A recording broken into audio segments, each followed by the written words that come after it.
Jai Hind to one and all. Today I am here with the 10th class SST English medium. In our previous chapter, we have studied a lot about resources of India.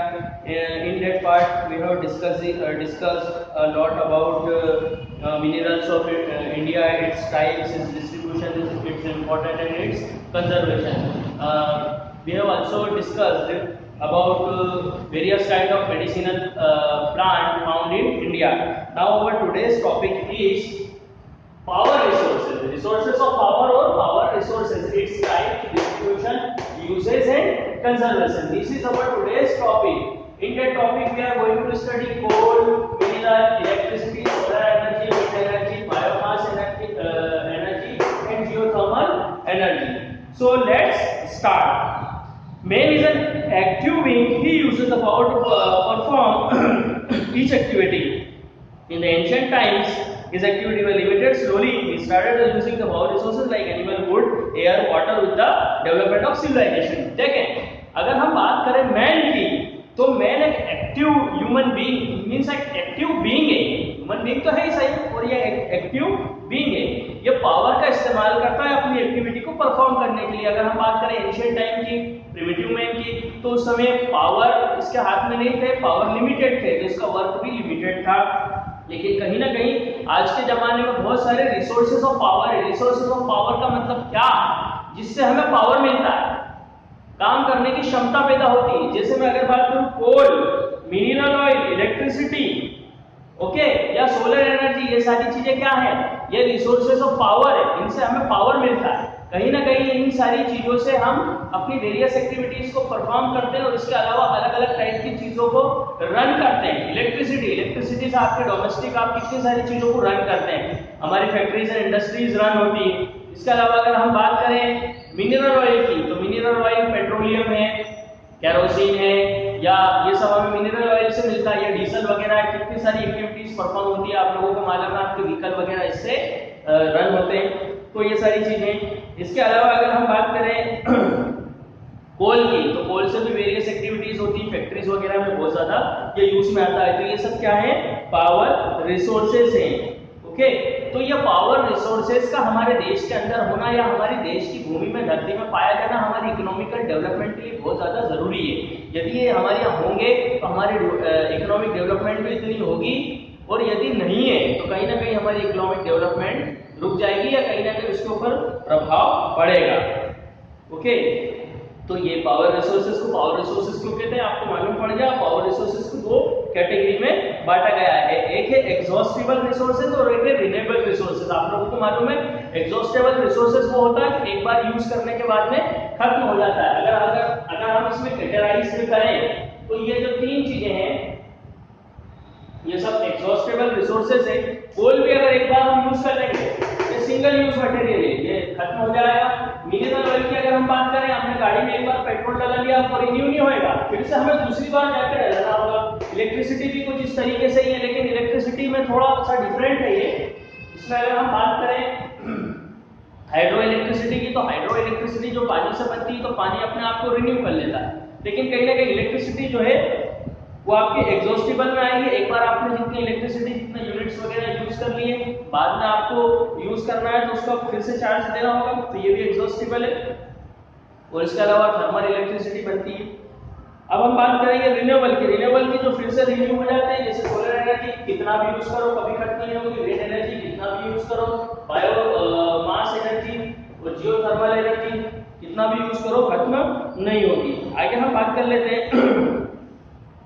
तो ये जो resources है हमारी overall development के लिए जरूरी है, और इसकी अवेलेबिलिटी होना मतलब हमारी इकोनॉमिकल डेवलपमेंट के लिए बहुत ज्यादा आवश्यक है. अब हम बात कर लेते हैं कन्वेंशनल सोर्सेज ऑफ एनर्जी की. कन्वेंशनल सोर्सेज ऑफ एनर्जी जैसे कोल, पेट्रोलियम, नेचुरल गैस और इलेक्ट्रिसिटी. इसके अलावा non conventional sources of energy की अगर मैं बात करूं तो विंड एनर्जी या सोलर एनर्जी या बायोमास एनर्जी या जियोथर्मल एनर्जी. ये नॉन कन्वेंशनल सोर्सेज ऐसे सोर्सेज होते हैं जो खत्म नहीं होते, बार बार रिन्यू होते रहते हैं. और कन्वेंशनल सोर्सेज ऑफ एनर्जी ऐसे होते हैं जो खत्म हो जाते हैं, सिंगल टाइम होते हैं, एक ही बार यूज होते हैं. नाउ एक के बाद एक हम डिस्कस करते हैं. सबसे पहले हम डिस्कस करने जाना है कोल. कोल को मैं डिस्कस करूं इससे पहले मैं आप लोगों को बता देना चाहता हूं कि पावर रिसोर्सेज आप अच्छे से समझ गए हैं कि पावर रिसोर्सेज मतलब ऐसे रिसोर्सेज जो कहीं ना कहीं पावर प्रोवाइड करते हैं, ताकत प्रोवाइड करते हैं फैक्ट्रीज को, इंडस्ट्रीज को, हमारे घर को, है ना, और हमारे व्हीकल्स को। तो आप नाम से ही समझ जाइए पावर रिसोर्सेज। इसमें दो टाइप के होते हैं, नॉन कन्वेक्शनल और कन्वेक्शनल। नॉन कन्वेक्शनल वो होते हैं जो बार बार रिन्यू होते रहते हैं ऑटोमेटिकली, चाहे जितना यूज उसको करो लेकिन वो रिन्यू होते रहते हैं। जैसे विंड एनर्जी, विंड से भी इलेक्ट्रिसिटी बनती है लेकिन कहीं ना कहीं वो रिन्यू होती है ना। लेकिन अगर कोयले से जो इलेक्ट्रिसिटी बनती है वो रिन्यू नहीं होती। तो ये विंड एनर्जी हो गई। इसके अलावा कन्वेक्शनल की अगर मैं बात करूं तो पेट्रोल, डीजल, केरोसिन, कोल, ये सब कन्वेक्शनल सोर्सेज है, सिर्फ सिंगल टाइम यूज में वो आएंगे। अब हम वन बाय वन डिस्कस कर लेते हैं। सबसे पहला है कोल। कोल की अगर मैं बात करूं तो ये मॉडर्न इंडस्ट्रियलाइजेशन की जो है न्यू है, या कोल की वजह से हमारा मॉडर्न इंडस्ट्रियलाइजेशन हुआ है। It is called mother of industries. इसको मदर ऑफ इंडस्ट्रीज भी कहते हैं, यानी सभी इंडस्ट्रीज की मदर। ये फाउंड होता है हमें मेटामॉर्फ्ड फॉर्म ऑफ वेजिटेशन से। एक मेटामॉर्फ्ड फॉर्म ऑफ वेजिटेशन है जो कि जमीन के अंदर बरीड है, जमीन के अंदर से निकला है ना। सेवरल एजेस तक के ये जमीन में दबा लिया और उसके बाद में फिर ये वहां पर डेवलप हुआ। कैसे डेवलप हुआ? मेटामॉर्फ्ड फॉर्म ऑफ वेजिटेशन है। मतलब पुराने टाइम में कभी बहुत सारा वेजिटेशन वगैरह भूकंप की वजह से और या किसी दूसरी चीज की वजह से अंदर जो है जमीन में बरीड वगैरह हो गया, तो उसके बरीड होने की वजह से एक के बाद एक एजेस, एक के बाद एक युग बीतते गए और काफी लंबे थाउजेंड्स ऑफ ईयर्स के बाद में कोल फॉर्म हुआ है। इसके अलावा सेडिमेंट्री रॉक में पाया जाता है। It became more important in the world after industrial revolution. देखिए इंडस्ट्रियल रिवॉल्यूशन हमने 9th क्लास के अंदर पढ़ा है, तो इंडस्ट्रियल रिवॉल्यूशन के बाद में इस कोल का इंपॉर्टेंस बहुत ज्यादा बढ़ गया। आजकल तो फैक्ट्रीज एंड इंडस्ट्रीज में इलेक्ट्रिसिटी का भी यूज ज्यादा होने लगा है, लेकिन पहले कोल का यूज ज्यादा होता था। अब इलेक्ट्रिसिटी का यूज ज्यादा होने लगा। इसका मतलब ये नहीं कि इसका इंपॉर्टेंस खत्म हो गया, इसका इंपॉर्टेंस आज भी है। कहां पर है वो हम आगे देखेंगे। इसके अलावा ये पहले तो डोमेस्टिक यूज में भी होता था। अगर हम बात करें हमारे घरेलू यूज में भी ये काम में आता था। मतलब घर में चूल्हा वगैरह अगर जलाना है तो उसमें काम में आता था ये। Okay, it is used as a domestic fuel in industry. Industries के अंदर ये डोमेस्टिक फ्यूल की तरह इस्तेमाल होता है। इलेक्ट्रिसिटी को प्रोड्यूस किया जाता है इसकी मदद से। इसके अलावा कॉस्मेटिक इंडस्ट्रीज में, नायलॉन इंडस्ट्रीज में, बटन इंडस्ट्रीज में ये यूज होता है। इसके अलावा बहुत सारी इंडस्ट्रीज में ये फ्यूल्स की तरह यूज होता है। ओके, अब देखिए 3 टाइप्स के इसके 3 कैरेक्टरिस्टिक होती है। 3 टाइप्स के जो कोल होते हैं। ओके, अब जो कोल है इसमें कार्बन मेनली प्रेजेंट होता है, इसलिए कि इन्फ्लेमेबल मटेरियल है, मतलब ये जलता है। ओके, अब 3 टाइप्स की इसकी जो 4 टाइप्स की जो कैटेगरीज है अगर मैं उसकी बात करूं तो सबसे पहला है एंथ्रेसाइट। अगर एंथ्रेसाइट की बात करूं तो बेस्ट क्वालिटी का कोल होता है और 85 to 95% इसमें कार्बन पाया जाता है। ओके, ये ब्राइट होता है और वेरी हार्ड होता है, बहुत ज्यादा हार्ड होता है, और ये स्मोकलेस बर्न होता है, मतलब बहुत ज्यादा इसमें धुआं नहीं निकलता है। अगर मैं बात करूं सेकंड नंबर की तो बिटुमिनस। ये जो बिटुमिनस होता है इसमें 70 to 80% कार्बन प्रेजेंट होता है। कलर के अंदर ये ब्लैक होता है और ये स्मोक तो देता है, धुआं तो देता है, लेकिन कम। थर्ड नंबर पे ब्राउन और लिग्नाइट कॉइल, ये पुअर क्वालिटी का कॉइल होता है, इसमें 40 से 55% ही केवल कार्बन प्रेजेंट रहता है और ये धुआं देता है। जब बर्न होता है तो बहुत ज्यादा धुआं देता है। लास्ट में है पीट।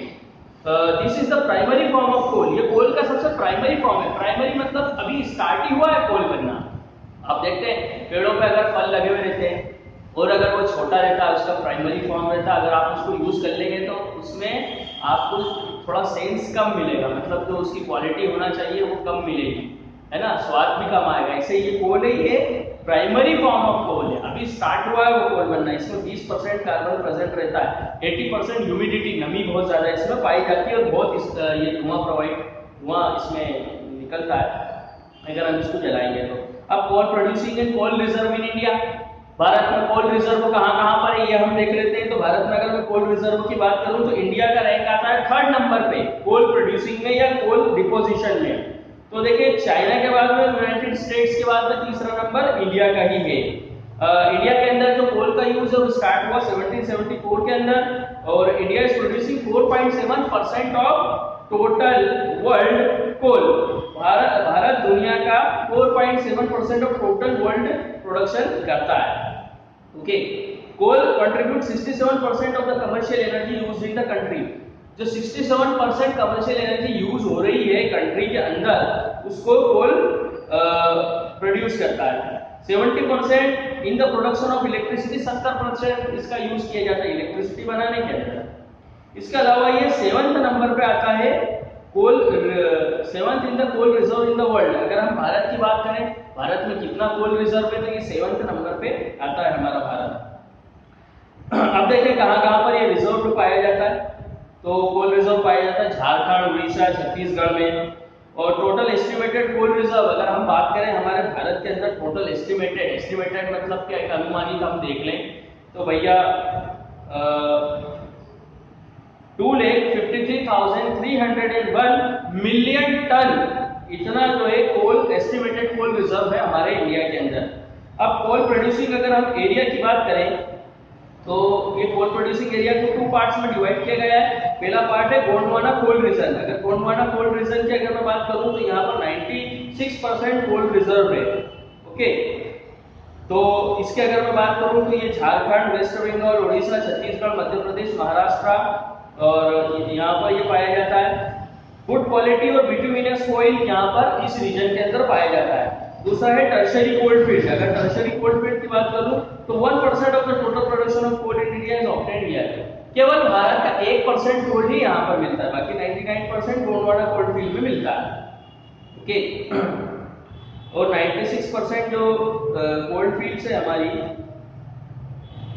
96% coal reserve and 99% coal production of India located in the region. देखिए कुछ कहते हैं कि 96% और कुछ कहते हैं 99% यहाँ पर पाया जाता है झारखंड, वेस्ट बंगाल, उड़ीसा, छत्तीसगढ़, मध्य प्रदेश और महाराष्ट्र में। ये अभी हमने देखा, दोनों ही बातें इसमें। अब टर्शरी कोल फील्ड की अगर मैं बात करूं, यहाँ केवल 1% मिलता है पूरे इंडिया का। वो ये कहाँ पर रिजर्व है? आसाम, राजस्थान, गुजरात, तमिलनाडु, यहाँ पर ये रिजर्व है। Okay, here lignite the inferior type of coal is found. यहाँ पर लिग्नाइट कोल भी पाया जाता है। Main coal field of India are shown in the map of India. अभी आप जब ये मैप ऑफ इंडिया देखेंगे पेज नंबर 39 पे, तो इसमें आपको मालूम पड़ेगा कौन कौन सी मेन कोल फील्ड्स है।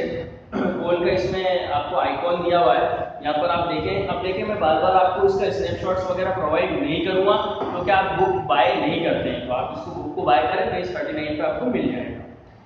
Okay, main coal field of India shown in the map. They are, देखो वो कहाँ पर है, मैं नाम भी बता देता हूँ। रानीगंज, झारिया, चंद्रापुर, बोकारो, करणपुरा, कोरबा, सिंगरौली, टाटापानी, तलचेर, हिमगिर, सिंगरैनी, पेराघाटी, कटापल्ली, मकुम, कामाती, वेनाला, पलाना, करेवा और पंठो, यहाँ पर ये पाया जाता है। ये बात हुई हमारे कोल्स की, यहाँ पर बात खत्म होती है कोल्स की। अब हम आते हैं मिनरल ऑयल पे। अब हम बात करते हैं मिनरल ऑयल की। Mineral oil extracts from the interior of the earth. ये अर्थ के इंटीरियर से निकलता है mineral oil.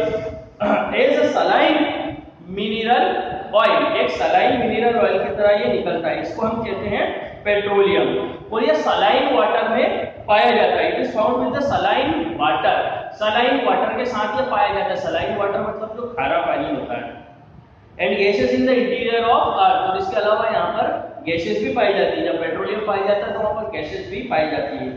Water is present in the lower most layer then the oil and the gases in the upper most layer. अगर हम water की बात करें तो वाटर लोअर मोस्ट लेयर में प्रेजेंट होता है, और अगर ऑयल और गैसेस की बात करें तो ये अपर मोस्ट लेयर में प्रेजेंट होता है। ओके, ये फाउंड होता है सेडिमेंट्री रॉक से, और इसमें 90 से 98% हाइड्रोकार्बन्स होता है। और रिमेनिंग पार्ट्स इसका होता है, उसमें ऑक्सीजन, नाइट्रोजन, सल्फर और ऑर्गेनिक सब्सटेंसेस होता है। इसीलिए ये बहुत ज्यादा इन्फ्लेमेबल होता है, मतलब ज्वलनशील होता है। ओके, देखिए यूज ऑफ मिनरल ऑयल। अगर मैं मिनरल ऑयल की बात करूं तो इसका जो उपयोग है आज दिन ब दिन बढ़ता जा रहा है। अगर मैं बात करूं मिनरल ऑयल की, तो देखिए मिनरल ऑयल के अंदर आते हैं petrol, diesel, kerosene etcetera manufactured by refining the mineral oil. Mineral oil को हम डायरेक्ट इस्तेमाल नहीं करते हैं, लेकिन इस मिनरल ऑयल को जब हम रिफाइन करते हैं, क्या करते हैं? रिफाइन। इसको हम रिफाइन करते हैं रिफाइनरीज के अंदर। बहुत सारी ऐसी रिफाइनरी रहती है जिसमें हम इसको रिफाइन करते हैं मिनरल ऑयल को।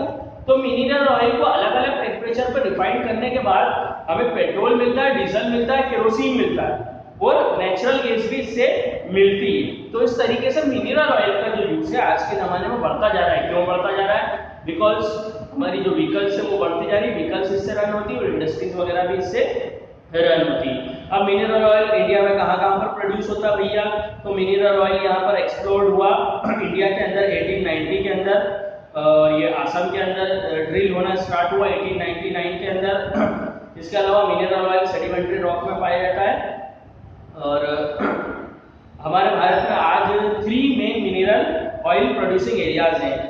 सबसे पहला है असम, उसके बाद गुजरात और थर्ड है ऑफशोर सीज। अगर मैं असम की बात करूं तो ये सबसे ओल्डेस्ट मिनरल ऑयल फील्ड है इंडिया की और इसमें डिगबोई ऑयल फील्ड, ये मेन ऑयल फील्ड है यहाँ की। इसमें तकरीबन 800 कुएं हैं और मिनरल ऑयल से, कुएं मतलब पानी नहीं निकलता है वहां से, मिनरल ऑयल निकलता है। हमने वो डिग किया है मिनरल ऑयल को निकालने के लिए, क्योंकि जमीन के उस हिस्से के अंदर मिनरल ऑयल का डिपोजिशन है।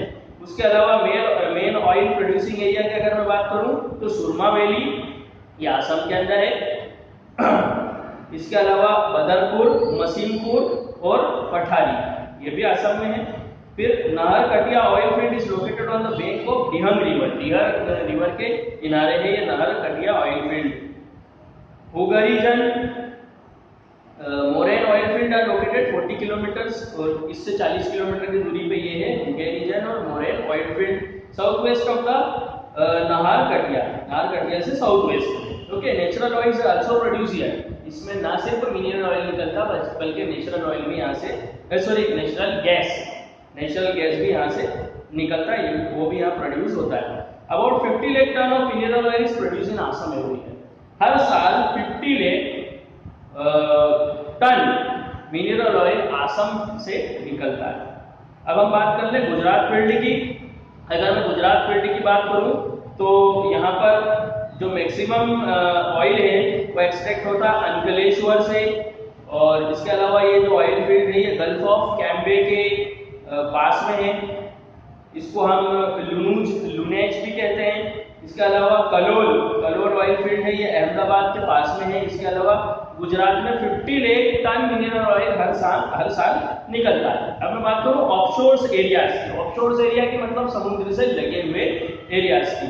तो इसके अगर मैं बात करूं तो बॉम्बे के अंदर बॉम्बे हाई है ना, ये अरेबियन सी के अंदर लोकेट है। मतलब 176 किलोमीटर नॉर्थ वेस्ट के अंदर, मुंबई से 176 किलोमीटर अगर हम नॉर्थ वेस्ट में जाएंगे समुद्र के अंदर तो वहां पर एक ये ऑयल रिफाइनरी बनाई गई है। मतलब समुद्र में के ऊपर प्लेटफॉर्म बना के एक ऑयल रिफाइनरी बनाई गई है। वहां से ये ऑयल निकाला जाता है। कहां से निकाला जाता है? जो समुद्र की मीन्स जहां पर पानी जब खत्म होता है और आखिरी में जमीन स्टार्ट होती है, जो लेयर्स है वो लेयर्स से ये निकाला जाता है। About 200 lakh ton of mineral oil is produce here. यहाँ पर 200 लाख टन मिनरल ऑयल हर साल प्रोड्यूस होता है। ओके, इसके अलावा अगर मैं ऑफशोर एरियाज की बात करूँ तो बेसिन, कैम्बे, बेसिन, कैवेरी है ना, गोदावरी, ये सब है। फिर अगर ऑयल रिजर्व प्रोडक्शन एरियाज की अगर हम बात कर लें जहाँ पर ऑयल प्रोडक्शन जो है कम होता है तो उसमें कुछ एरियाज हैं।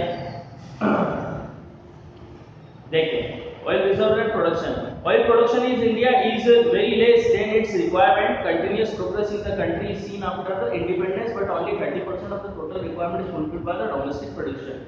Rest is fulfilled by importing oil. ये हमने 3 एरिया देखे। अभी 3 एरिया से मिनरल ऑयल हमें मिलता है। अब इसका यूज जब हम करते हैं तो केवल हमारी कंट्री का 30% ही ये फुलफिल कर पाता है। मतलब हमारे यहाँ इतना ऑयल रिजर्व नहीं है कि पूरी 100% हमारे नीड्स को पूरा कर दे। बाकी का जो 70% है वो हम दूसरे देशों से इंपोर्ट करते हैं। अगर मैं ऑयल रिफाइनरी की बात करूं तो oil Digboi refinery was the only refinery in India before independent. Independent के पहले केवल एक ऑयल रिफाइनरी थी जो कि डिगबोई रिफाइनरी थी। आज हमारे देश में 19 ऑयल रिफाइनरीज है। ओके, देखिए अब हम बात करते हैं नेचुरल गैस की। नेचुरल गैस की अगर मैं बात करूं तो ये भी रिसोर्स ऑफ एनर्जी है और इसका भी जो डिमांड है आज दिन पे दिन बढ़ता जा रहा है। क्यों बढ़ता जा रहा है? क्योंकि इसको स्टोरेज करना बहुत ज़्यादा आसान है। दूसरी चीज़ ये स्मोकलेस है। जब हम नेचुरल गैस को जलाते हैं तो स्मोकलेस होती है, ऑर्डरलेस होती है। ओके, कुकिंग के अंदर काफ़ी अच्छा इसका यूज़ है। और हाउस को हीट करने के अंदर कोई इसको नेचुरल गैस को जलाने के बाद कोई ऐश वगैरह नहीं निकलता है। जैसे अगर हम लकड़ी जलाएंगे तो उसका ऐश वगैरह निकलता है, या पेपर जलाएंगे राख वगैरह उसकी थोड़ी बहुत निकलती है, लेकिन इसका कुछ नहीं निकलता, डस्ट वगैरह नहीं होता इससे। तो इस तरीके से ये कंबस्टिबल मटेरियल है और इसका यूज दिन पे दिन बढ़ता जा रहा है। ओके, तो नेचुरल गैस की अगर हम बात कर लेते हैं, नेचुरल गैस प्रोड्यूसिंग एरियाज की अगर बात करें तो इंडिया के अंदर मिनरल ऑयल और petroleum in our country. The reserve of the natural gas reserve की बात करूं तो 350 करोड़ क्यूबिक मीटर ये एस्टिमेटेड नेचुरल गैस रिजर्व है। Gas reserve are found in, gas reserve कहां पर पाया जाता है? त्रिपुरा में, गुजरात में, इसके अलावा वेस्टर्न कोस्ट में, इसके अलावा कावेरी गोदावरी जो रीजन है वहां पर पाया जाता है। ओके, इसके अलावा total natural gas produce in India in the 2005-2006 was 31 billion cubic metre. 2005 और 2006 वर्ष की अगर हम बात करें तो उस समय 31 billion cubic metre natural gas production हुआ। Okay, natural gas imported in producing the countries transport through pipeline. देखिए, नेचुरल गैस हमारे जो इंडिया में प्रोड्यूस होती है उसको पाइपलाइन के द्वारा ट्रांसफर किया जाता है एक एरिया से दूसरे एरिया में, और फिर जहाँ पर ये टंकी के अंदर भराती है, मतलब डोमेस्टिक यूज के लिए आती है, तो उसका जो प्लांट है वहाँ से लगाकर तो जहाँ पर ये निकल रही है वहाँ तक के इसको पाइपलाइंस के द्वारा ट्रांसफर किया जाता है। और आजकल तो आप लोगों ने देखा होगा कि जो हम यूज करते हैं टंकी वगैरह, इसका भी जो चलन धीरे धीरे खत्म होता जा रहा है। अभी देवास के अंदर बहुत सारे एरियाज के अंदर जो गैस की पाइपलाइन वगैरह डल गई है, तो डायरेक्ट पाइपलाइन के थ्रू ही है हमारे घरों तक के डोमेस्टिक यूज के लिए ट्रांसफर हो रहा है। अब हम बात कर लेते हैं थर्ड नंबर पे इलेक्ट्रिसिटी की। ओके, देखिए अगर मैं इलेक्ट्रिसिटी की बात करूं तो इसका भी जो यूज है ये दिन पे दिन बढ़ता जा रहा है। आप लोगों को मालूम है इलेक्ट्रिसिटी का क्या क्या यूज है। जो हम आपसे संपर्क कर रहे हैं यहाँ पर, तो कहीं ना कहीं इसमें इलेक्ट्रिसिटी का योगदान है। आप मोबाइल चला रहे हैं तो भी इसको चार्ज करते हैं, तो इलेक्ट्रिसिटी का इसमें बहुत ज्यादा योगदान है। यदि इलेक्ट्रिसिटी नहीं होगी तो ये सब प्रोसेस भी नहीं हो पाएगी। अब electricity mainly thermal electricity, hydro electricity, nuclear electricity, gas and mineral oil electricity, इतने सारे तरीकों से हमारी इलेक्ट्रिसिटी बनाई जाती है। ओके, तो वन बाय वन करके हम इसको देखेंगे। ये सारी चीजों के अलावा अभी हमने यहाँ लिखा सोलर एनर्जी, बायोगैस, सी वेव्स और जियोथर्मल एनर्जी, इससे भी इलेक्ट्रिसिटी वगैरह बनाई जाती है। वन बाय वन करके हम इसको देखने की कोशिश करेंगे। सबसे पहले तो हम देख लेते हैं प्रोडक्शन ऑफ इलेक्ट्रिसिटी की अगर मैं बात करूं तो यहाँ पर आपको ये डायग्राम को घर पे स्टडी करना है। ये पेज नंबर 42 पे इसका स्नैपशॉट आज मैं आपको प्रोवाइड नहीं करूंगा क्योंकि आपको बुक बाय करना है। तो 1950 के अंदर हम कितनी थर्मल इलेक्ट्रिसिटी से कितनी एनर्जी प्रोड्यूस करते थे, हाइड्रो से कितनी, न्यूक्लियर से कितनी करते थे और टोटल कितनी करते थे, ये आपको देखना है। और 2001 और 2002 का डाटा दिया हुआ है इसमें, तो उस समय हम कितनी इलेक्ट्रिसिटी प्रोड्यूस कर रहे थे। अब हम बात कर लेते हैं थर्मल इलेक्ट्रिसिटी की। देखिए सबसे पहले national thermal power corporation was set up in 1975 for the development of thermal power of central region. Presently NTPC has to its credit 12 coal based thermal power project। देखिए आप सबसे पहले थर्मल इलेक्ट्रिसिटी की बात करूं तो थर्मल इलेक्ट्रिसिटी वो होती है जो कोयले से इलेक्ट्रिसिटी बनाई जाती है। इसका सेटअप हुआ था 1975 के अंदर। ओके, आज हमारे यहाँ पर 12 कोयल बेस्ड थर्मल पावर प्रोजेक्ट है और 7 गैस बेस्ड है। ओके, अब कहां पर है? सिंगरौली मध्य प्रदेश, कोरबा छत्तीसगढ़, रामागुंडम, फरक्का, विंध्याचल, रिहन, दादरी, कहलगांव, तलचर और उंचाहर, इसके अलावा बदरपुर, ये दिल्ली के अंदर है। ओके, तो ये है थर्मल इलेक्ट्रिसिटी। अब हम बात करते हैं हाइड्रो इलेक्ट्रिसिटी की। Hydro electricity is the permanent source of water. Hydro electricity will be produced if there is water on the earth. Hydro electricity भी सोर्स ऑफ वाटर है, लेकिन हाइड्रो इलेक्ट्रिसिटी काय से बनाई जाती है? वाटर से बनाई जाती है, पानी से बनाई जाती है। जब तक के पानी अवेलेबल है, जब तक के हाइड्रो इलेक्ट्रिसिटी बनती रहेगी। और पानी तो अवेलेबल है ही, आपको मालूम है रिवर, लेक्स वगैरह जो हमारे देश में है वहाँ पर पानी वगैरह रहता है और हमारे लिए बहुत ज्यादा इंपॉर्टेंट है। यदि पानी नहीं है तो जीवन नहीं है। आगे हम बात कर ले इसमें हाइड्रो इलेक्ट्रिसिटी बनती कैसे। अगर मैं हाइड्रो इलेक्ट्रिसिटी की बात करूं तो जो रनिंग रिवर्स वगैरह होती है वो डैम वगैरह बनाया जाता है और डैम के ऊपर एक प्लेटफॉर्म बनाया जाता है, उसमें टरबाइन वगैरह फिट की जाती है। जब उस रनिंग रिवर के रनिंग वाटर की वजह से टरबाइन वगैरह रोटेट होती है, तो टरबाइन के रोटेट होने की वजह से ये इलेक्ट्रिसिटी प्रोड्यूस होती है और ये इलेक्ट्रिकल फिनोमिना वहाँ पर अप्लाई होता है। अब इलेक्ट्रिसिटी कैसे प्रोड्यूस होती है ये आपने साइंस में भी पढ़ा होगा। आपको मालूम है कि जब मैग्नेटिक फील्ड के आसपास अगर हम इंसुलेटेड कॉपर वायर को लगाते हैं और उसको घुमाते हैं तो इस तरीके से क्या होता है, इलेक्ट्रिसिटी प्रोड्यूस होती है। यही जो फिनोमिना है इसका इस्तेमाल हम करते हैं हमारे जनरेटर वगैरह के अंदर भी हम इसका इस्तेमाल करते हैं। तो कहीं ना कहीं ये चीजें आपको क्लियर है, इस तरीके से थर्मल हाइड्रो इलेक्ट्रिसिटी बनाई जाती है। ओके, तो आगे हम देखते हैं hydro electricity producing area. Hydro electricity producing area की अगर मैं बात करूं तो ये इंडिया के अंदर एस्टेब्लिशमेंट हुआ इसका 1902 में शिवासमुद्रा कर्नाटका में। अब जो इंडिया में हाइड्रो इलेक्ट्रिसिटी प्रोड्यूसिंग एरिया है इसको 5 भागों के अंदर डिवाइड किया गया है। नॉर्थर्न रीजन जो कि 35% हाइड्रो इलेक्ट्रिसिटी बनाता है, वेस्टर्न रीजन 12% बनाता है, सदर्न रीजन 44%, ईस्टर्न रीजन 7% और north eastern region 2% hydro power produce करता है। Okay, it was complete.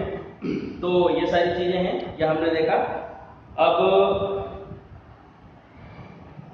It was completed construction of 8 hydro electric. ये एक काम करिए, पेज नंबर 43, आपका जो पेज नंबर 43 इसमें हाइड्रो इलेक्ट्रिसिटी प्रोड्यूसिंग एरिया है।